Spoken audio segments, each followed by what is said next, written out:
എല്ലാവർക്കും സുഖമല്ലേ? അപ്പൊ ഇന്ന് നമ്മൾ ഉണ്ടാക്കാൻ പോകുന്നത് ഒരു അടിപൊളി ഫിഷ് പിക്കിളാണ്. അതിനാവശ്യമായിട്ടുള്ളത് മുള്ളൊന്നും ഇല്ലാത്ത നല്ല ചൂരമീനാണെന്ന് തോന്നുന്നു. നമ്മൾ അച്ചാറിടാൻ ഉപയോഗിക്കുന്ന മീൻ എടുക്കാം. അതിലേക്ക് ആവശ്യത്തിനുള്ള മുളക് പൊടി, മഞ്ഞൾപ്പൊടി, ഉപ്പുപൊടി, പിന്നെ ഒരു ലേശം കുരുമുളക് പൊടിയും കൂടി ഇട്ട് നന്നായിട്ട് മിക്സ് ചെയ്ത് ഒരു അരമണിക്കൂർ നമ്മൾ ഫ്രിഡ്ജിൽ വെക്കണം. അപ്പോഴേക്കും നമുക്ക് അടുത്ത സ്റ്റെപ്പിലേക്ക് കടക്കാം. ഇഞ്ചി, വെളുത്തുള്ളി, പച്ചമുളക് ഇതെല്ലാം നമുക്കൊന്ന് ഗ്രൈൻഡ് ചെയ്തെടുക്കണം.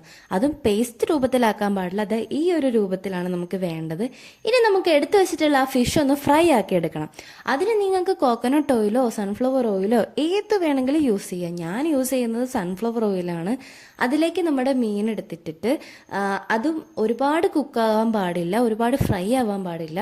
ഒരു നോർമൽ ഫ്രൈ ആക്കി എടുക്കണം. കാരണം നമ്മൾ അച്ചാറിലുള്ള ആ ഒരു മിക്സൊക്കെ ആ ഫിഷിലേക്ക് പിടിക്കണം എന്നുണ്ടെങ്കിൽ അത് ഒരുപാട് ഫ്രൈ ആയാൽ പറ്റില്ല.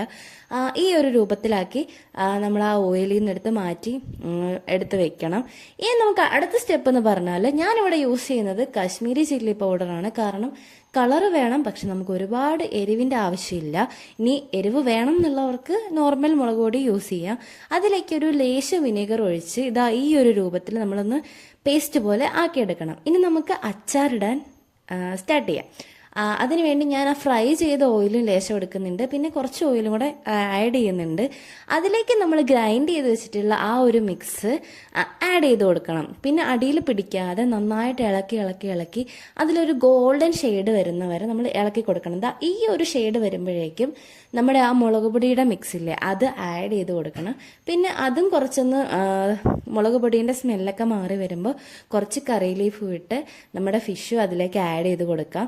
ഇനി നമ്മളൊരു ലോ ഫ്ലെയിമിലിട്ട് ജസ്റ്റ് ഒന്ന് ഇളക്കിയെടുത്താൽ മാത്രം മതി. നമ്മുടെ ഫിഷ് പിക്കിൾ റെഡി ആയിട്ടുണ്ട്. ഇതൊരു ടിന്നിലാക്കി വെച്ചാൽ നമുക്ക് എത്ര നാൾ വേണമെങ്കിലും യൂസ് ചെയ്യാം. അപ്പോൾ അത്രയുള്ള അടുത്ത വീഡിയോ ആയിട്ട് കാണാം. ബൈ.